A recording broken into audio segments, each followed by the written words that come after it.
Welcome to my new channel RFM Studio আৰু বিন্দাস video Facebook পেজলৈ সকলোকে স্বাগতম জনাইছো আজি আপোনালোকক দেখুৱাই দিম যে আত্মসহায়ক গোটৰ মহিলাসকলে 10000 টকা পাবৰ যেটো ফৰ্ম সেই ফৰ্মটো কেনেকৈ আপোনালোকে ফৰ্ম ফিল আপ কৰিব তো বলক আমি পলম নকৰি ভিডিওটো আৰম্ভ কৰো এইটো আত্মসহায়ক গোটৰ ফৰ্ম আপোনালোকে চাই আছে এই ফৰ্মখন মুখ্যমন্ত্ৰী মহিলা উদ্যমী অভিযান এই ফৰ্মখন আপোনালোকে কি কৰিব লাগিব গুটেইখিনি ফিল আপ কৰি জমা দিব লাগিব জনজনে ফৰ্মখন পাইছে তেওঁলোকে গমেই পাইছে আৰু জনজনে পোৱা নাই আত্মসহায়ক গোটৰ তেওঁলোকে গোটৰ পৰা প্ৰত্যেকজনকে এটা ফৰ্ম দিব তো এই ফৰ্মখিনি আপোনালোকে কেনেকৈ ফিল আপ কৰিব আজি এইটো ভিডিওত আপোনালোক সম্পূৰ্ণ প্ৰসেস দেখুৱাই দিম তো প্ৰথমতে আপোনালোকৰ এটা পাসপোৰ্ট ফটো দিব লাগিব তাৰপিছত আপোনালোকৰ যেটো ক্ৰমিক নং সেই ক্ৰমিক নংটো গোটৰ পৰাই দিব আপোনালোকক যোনজন সদস্য সেই সদস্যৰ নামটো ইয়াত বহিব আত্মসহায়ক গোটৰ নাম গোটৰ আপোনালোকৰ গোটৰ নামটো কি সেই গোটটো ইয়াত বহাব মই গোটৰ MSIC কোড আপোনালোকৰ এটা কোড আছে সেই কোডটো ইয়াত বহাব লাগিব মোবাইল নম্বৰটো ইয়াত দিব লাগিব জাতি আপোনালোকৰ কি সাধাৰণ অন্যান্য পিছপৰা শ্ৰেণী অনুসূচিত জাতি সেই জাতি আপোনালোকে সিলেক্ট কৰিব লাগিব আৰু আবেদনকাৰী মাৰণ মটৰ জনগোষ্ঠীৰ অন্তৰ্গত হয় নে নহয় আপোনালোক কোনটো জনগোষ্ঠীৰ অন্তৰ্গত হয় এটো জনগোষ্ঠী হয় নে নহয় যদি হয় তেতিয়ালে হয় টিক দিব আৰু যদি নহয় টিক দিব আবেদনকাৰী চাহ জাতিৰ অন্তৰ্ভুক্ত নেকি আপুনি কি চাহ বাগিচাৰ মানুহ হয় নেকি যদি হয় তেনলে এস আৰু যদি নহয় তেনলে নো দি দিব আপোনালোকৰ সেভিং বেংক একাউন্ট থাকিব লাগিব আপোনালোকৰ একাউন্ট নম্বৰটো ইয়াত বহাব লাগিব বেংকৰ নাম কি আপোনালোকৰ বেংকৰ নামটো বহাব লাগিব বেংকৰ শাখা কোড মানে ব্ৰাঞ্চ নেম কোড আছে ব্ৰাঞ্চৰ নামটো দিব লাগিব IFSC কোডটো দিব লাগিব আপোনালোকৰ গাঁও কোড এই গাঁওটো ইয়াত দিব লাগিব তো আপোনাৰ first form complete next form আহিব আপোনালোকে গাঁও পঞ্চায়ত বা গাঁও পৰিষদ উন্নয়ন সমিতি সমষ্টিৰ নামটো দিব লাগিব উন্নয়ন খণ্ডৰ নামটো দিব লাগিব জিলাৰ নামটো দিব লাগিব বিধানসভা সমষ্টি আপোনালোকৰ বিধানসভা সমষ্টিৰ নামটো দিব লাগিব ফটোযুক্ত ভোটাৰ পৰিচয়টো দিব লাগিব আপোনালোকৰ ইফিক কমিনং যেটো আপোনালোকৰ ভোটাৰ আইডিত এটা ইফিক আইডি নং থাকে সেই নংটো ইয়াত বহাব লাগিব ভোট গ্ৰহণ কৰা কেন্দ্ৰৰ নামটো দিব আপোনালোকে কোনটো কেন্দ্ৰত আপোনালোকে ভোট দিয়ে সেই ভোট কেন্দ্ৰটো আপোনালোকে ইয়াত দিব লাগিব ভোট গ্ৰহণ কৰা কেন্দ্ৰৰ নংটো দিব লাগিব তাৰপৰ সন্তানৰ সংখ্যা কিমান আপোনালোকৰ সন্তানৰ সংখ্যা কিমান আছে দিব লাগিব বিদ্যালয় যোৱা 3 বছৰ বা 4 বছৰ যদি আপোনালোকৰ কন্যা সন্তান আছে যদি তেনে ইয়াত দিব লাগিব তাৰপিছত বিদ্যালয়ৰ কন্যা সন্তানৰ নাম ভৰ্তি কৰোৱা হৈছে নে নাই ইয়াত আপোনালোকে ডিজি দিছে তেতলে এস ডিজি দিয়া নাই তেনে নো অমৃত বৃক্ষ আপোনালোকে এটা গছপুলি দিছিল সেই গছপুলিখন এতিয়ালৈকে জীয়াই আছে নে নাই যদি আছে তেতলে হয় যদি নাই তেনলে নহয় দিব যদি নহয় সেই ঠাইত নতুন গছপুলি লগাইছে নে নাই যদি আপোনালোকৰ সেই গছপুলিটো দিছিল সেই গছপুলিটোৰ জায়গাত যদি গছপুলিটো মৰি গল তেতিয়ালে আপোনালোকে নতুন গছৰ পুলি এটা লগাইছে নাই হেতুত আপোনালোকে টিক চিন দিব 2021 চনত আগতে লোৱা মাইক্ৰো ফাইনান্স আপোনালোকে যদি ঋণ লৈছিলে গোটৰ পৰা মাইক্ৰো ফাইনান্স ঋণ সেই ঋণখিনি আপোনালোকে হেক কৰিছে নে হেক কৰা নাই এটো আপোনালোকে সুধিছে পুঁজি দ্বাৰা গ্ৰহণ কৰিবলগীয়া অৰ্থনৈতিক কাৰ্যকলাপ আপোনালোকে পুঁজি দ্বাৰা কি অৰ্থনৈতিক কাৰ্যকলাপ আপোনালোকে গ্ৰহণ কৰিব বিচাৰিছে ইয়াৰ পিছত আপোনালোকে ঘোষণা ডিক্লেৰেচন দিব লাগিব আপোনালোকৰ যে আপোনাৰ মই শ্ৰীমতী আপোনাৰ নামটো দিব আপোনাৰ স্বামী দিছে স্বামীৰ নামটো দি পিতাৰ নামটো দিব তাৰপিছত ইয়াত ইংলিছত দিব যে মই ঘোষণা কৰিছো যে চৰকাৰে পৰা লাভ কৰা পুঁজি মই দাখিল কৰা ব্যৱসায়িক পৰিকল্পনা অনুসৰি ব্যৱসায় কৰিম এই আপোনালোকে এইখিনি আপোনালোকে কি কৰিব লাগিব ঘোষণা দিব লাগিব তাৰপিছত ডেটটো দিব লাগিব আপোনালোকে গাঁওটো দিব লাগিব আপোনাৰ স্বাক্ষৰটো ইয়াত দিব লাগিব নে সহিটো দিব লাগিব তাৰপিছত সংকল্প আপোনাৰ ল'ব লাগিব যে মই শ্ৰীমতী আপোনাৰ স্বামীৰ নাম বা দেউতাৰ নাম ইমান বছৰ আত্মসহায়ক গোটৰ এগৰাকী সদস্য আপুনি কিমান বছৰলৈকে কিমান বছৰ এটা গোটৰ সদস্য আছিলে আৰু ISC কোড এই কোডটো আপোনালোকে ইয়াত বহাব লাগিব তাৰপিছত আপোনালোকে এইখিনি পঢ়ি আপোনালোকে গমেই পাব মই এগৰাকী কন্যা সন্তানৰ মাতৃ সেই মই কন্যা সন্তানৰ শিক্ষাৰ প্ৰয়োজনীয় সম্পৰ্কে অৱগত মোৰ কন্যাৰ ইতিমধ্যে অংগনবাড়ী কেন্দ্ৰ বিদ্যালয়ৰ নামভৰ্তি হৈছে আৰু তাইৰ শিক্ষাৰ প্ৰতি মই যত্ন ল'ম যদি আপোনালোকে সৰু ছোৱালী আছে সেই ছোৱালী আপুনি অংগনবাড়ীত নাম ভৰ্তি কৰাইছে নে নাই সেই বিষয়ে সুধিছে সো মোৰ কন্যা সন্তান বৰ্তমান বিদ্যালয়ত নাম ভৰ্তি বয়স হোৱা নাই মোৰ কন্যা সন্তানৰ 3 বছৰ বয়স হলে তাইক মই অংগনবাড়ী কেন্দ্ৰ বিদ্যালয়ৰ নাম ভৰ্তি কৰি তাৰ শিক্ষাৰ প্ৰচেষ্টা চলাম এনে ভৱিষ্যতে মোৰ কন্যা সন্তান জন্ম হলে 3 বছৰ বয়সত তাইক মই অংগনবাড়ী কেন্দ্ৰ বিদ্যালয়ত নাম ভৰ্তি কৰি তাৰ শিক্ষাৰ বাবে প্ৰচেষ্টা চলাম মই ঘোষণা কৰো যে ওপৰৰ উল্লেখ যিকোনো তথ্য ভুল বুলি প্ৰমাণিত হলে চৰকাৰৰ পৰা লাভ কৰা ধন উভতাই দিয়াৰ বাবে মই দায়ী হ'ম ইয়াত আপোনালোকে এটা স্বাক্ষৰ দিব লাগিব সংকল্প পত্ৰ 2 আপোনালোকৰ মই শ্ৰীমতী আপোনাৰ নাম পিতৃ বা স্বামীৰ নাম বয়স ইমান বছৰৰ পৰা ইমান আত্মসহায়ক গোটৰ সদস্য আপোনালোকে আইসি কোডটো ইয়াত বহাব লাগিব মই দৃঢ়তাৰে আৰু শুদ্ধ অন্তৰেৰে ঘোষণা কৰোঁ যে মই এগৰাকী সাধাৰণ শ্ৰেণী অন্যান্য পিছপৰা শ্ৰেণীৰ অন্তৰ্গত মহিলা মই মোৰ সন্তান সংখ্যা 3টাতকৈ বৃদ্ধি হ'বলৈ নিদিয়াৰ সংকল্প গ্ৰহণ কৰিছোঁ আপোনালোকে 3টাৰ বেছি সন্তান মানে জন্ম দিব নোৱাৰিব যদি ইতিমধ্যে মোৰ 3টা সন্তান জন্ম হোৱা নাই তেন্তে মই মোৰ সন্তানৰ সংখ্যা 2টাতকৈ সীমিত ৰাখিবলৈ প্ৰচেষ্টা কৰিম মই ক্ষেত্ৰত মোৰ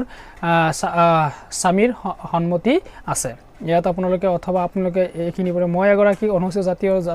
অনুসূচিত জনজাতি মৰাণ সম্প্ৰদায়ৰ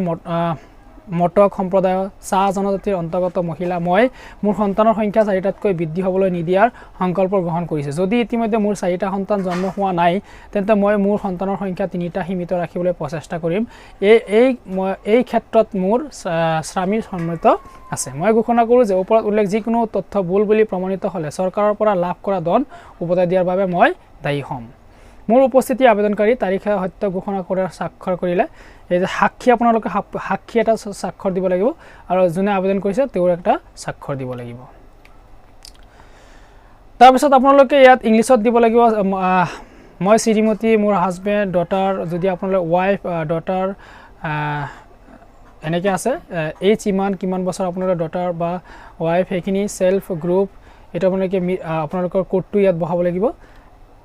তাৰপিছত আপোনালোকে ইয়াত এটা স্বাক্ষৰ কৰি দিব সেম তেনেকৈ আপোনালোকে সেম এই ইংলিছত দিছে আৰু সেম ইয়াত স্বাক্ষৰ এইটো অমৃত বৃক্ষ আন্দোলনৰ অংশৰূপে ৰোপণ কৰা পুলিকেইটাৰ ফটো আপোনালোকে ইয়াত এটা ফটো দিব লাগিব ইয়াত এটা ফটো দিব লাগিব মুখ্যমন্ত্ৰী মহিলা উদ্যমিনী অভিযানৰ বিষয়ে আঁচনিৰ লক্ষ্য কি হ'ব যে এইম অফ দা স্কিম এই স্কিমটোৰ লক্ষ্য কি মুখ্যমন্ত্ৰী মহিলা উদ্যমী অভিযানৰ লক্ষ্য হৈছে যে মহিলা আত্মসহায়ক গোটৰ সদস্যসকলৰ গ্ৰাম্য ক্ষুদ্ৰ উদ্যোগী লাখপতি বাইদেউ হ'বলৈ সহায় কৰা আৰু অনুদান উন্নতি পুঁজি হিচাপে আৰ্থিক সাহায্যৰ জৰিয়তে বাৰ্ষিক ন্যূনতম 1 লাখ টকা উপাৰ্জনৰ সুবিধা প্ৰদান কৰা এই যে আঁচনিখন আপোনালোকে দিয়া আছে আপোনালোকে এই টকাখিনিৰ কি কৰিব লাগিব এটা যিকোনো এটা কৰিব লাগিব আৰু লাখপতি হ'বলৈ এই আঁচনিটো দিয়া হৈছে আঁচনিখনৰ পৰ্যায়ক্ৰমিক ৰূপায়ণ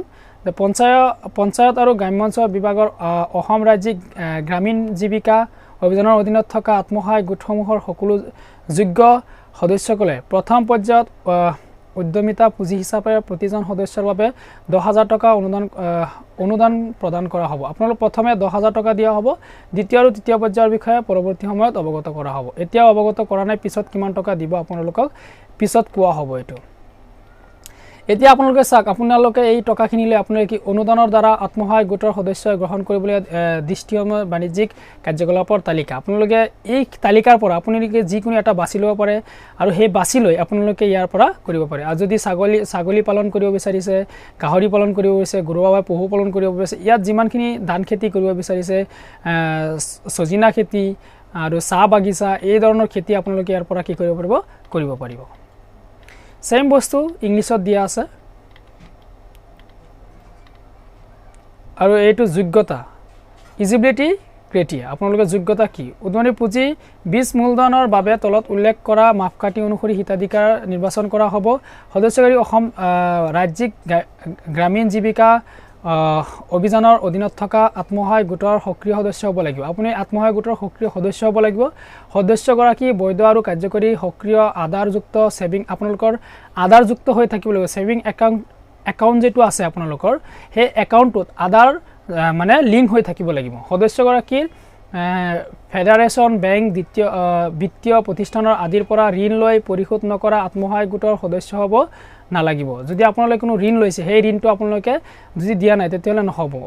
যিসকলে 2021 চনৰ পূৰ্বে ক্ষুদ্ৰ বিত্তীয় প্ৰতিষ্ঠানৰ পৰা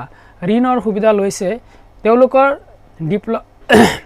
ডিফল্টাৰ কৰা বুলি গণ্য কৰা হ'ব আপোনালোকে ডিফল্টাৰ হৈ যাব যদি আপোনালোকে ঋণ আছে ঋণটো শোধ কৰা নাই তেতিয়াহ'লে আপোনালোকে ডিফল্টাৰ হ'ব সদস্যগৰাকী কাৰ্যকৰী কাৰ্যকলাপৰ বা উদ্যোগৰ বাবে ব্যৱসায়িক পৰিকল্পনা থাকিব লাগিব আপোনালোকে এটা ব্যৱসায়িক যিকোনো এটা কৰিবলৈ আপোনালোকৰ এটা পৰিকল্পনা থাকিব যে মই এইটো কৰিম এই টকাখিনি লৈ সদস্যগৰাকী নিজাবীয়াকৈ ন্যূনতম এটা উপাৰ্জনকাৰী কামত জড়িত হ'ব লাগিব সাধাৰণ অন্যান্য পিছপৰা শ্ৰেণীৰ ক্ষেত্ৰত সদস্যগৰাকীৰ 3টাতকৈ অধিক সন্তান থাকিব নালাগিব আৰু অনুসূচিত জনজাতি অনুসূচিত জাতি চাহ জনজাতি মাৰাণ আৰু মটন সম্প্ৰদায়ৰ ক্ষেত্ৰত 4টাতকৈ অধিক সন্তান থাকিব নালাগে আত্মসহায়ক গোটৰ সদস্যগৰাকীয়ে বৰ্তমান যদি 02টা সন্তান আছে তেন্তে তেওঁলোকে সন্তানৰ সংখ্যা 2টাতকৈ যদিও তেওঁৰ সাধাৰণ অন্যান্য পিছপৰা শ্ৰেণীৰ অন্তৰ্গত তেওঁৰ সন্তানৰ সংখ্যা 3টা আৰু যদি তেওঁ অনুসূচিত জনজাতি অনুসূচিত জাতি মৰাণ মটন চাহ জনজাতিৰ অন্তৰ্গত তেন্তে তেওঁ সন্তানৰ সংখ্যা 4টাতকৈ সীমিত কৰি বুলি প্ৰতিশ্ৰুতি প্ৰদানৰ সংকল্প পত্ৰ দাখিল কৰিব লাগিব যদি আত্মসহায়ক গোটৰ সদস্যগৰাকীয়ে স্কুললৈ যাব পৰা বয়সৰ কন্যা সন্তান আছে তেন্তে কন্যা সন্তানসকলক কোনো বিদ্যালয়ত নামভৰ্তি কৰোৱা হ'ব লাগিব অথবা ভৱিষ্যতে কন্যা সন্তান জন্ম হ'লে উপযুক্ত ব্যৱহাৰত তাইৰ অংগনবাড়ী কেন্দ্ৰ বিদ্যালয়ত নামভৰ্তি কৰোৱাৰ প্ৰতিশ্ৰুতি দি সংকল্প স্বাক্ষৰ প্ৰদান কৰিব লাগিব অমিত বৃক্ষ আন্দোলনৰ সময়ত ৰোপণ কৰা গছপুলি জীয়াই থকা আৰু বৃদ্ধি হোৱা উচিত যদিও জীয়াই থকা নাই তেন্তে প্ৰপত্ৰ পূৰণৰ সময়ত অথবা প্ৰপত্ৰ জমা দিয়াৰ আগতেও গছপুলি ৰোপণ কৰিব পাৰিব আশা কৰোঁ আপোনালোকে সকলো বস্তুখিনি বুজি পাইছে ইয়াত আপোনালোকে বাছনিৰ এইখিনি যি বাছনি আপোনালোকে কৰিব তেওঁলোকৰ নাম ইয়াত দিয়া আছে তেওঁলোকে আপোনালোকক বাছনি কৰিব সম্পূৰ্ণ ভিডিঅ' মই ভাঙি কৈ দিছোঁ আজি এইটো ফৰ্ম আপোনালোকক দিয়া হ'ব আৰু এই ফৰ্মখিনি আপোনালোকে গোটেইখিনি ফিল আপ কৰি জমা দিব লাগিব আশা কৰি সকলোৱে বুজি পাইছে যদি বুজি পোৱা নাই তেনেহ'লে মোৰ কমেণ্ট বক্সত কমেণ্ট কৰক যিখিনি বুজি পোৱা নাই আশা কৰোঁ মই আকৌ বুজাই দিবলৈ চেষ্টা কৰিম আজি ইমানেই ধন্যবাদ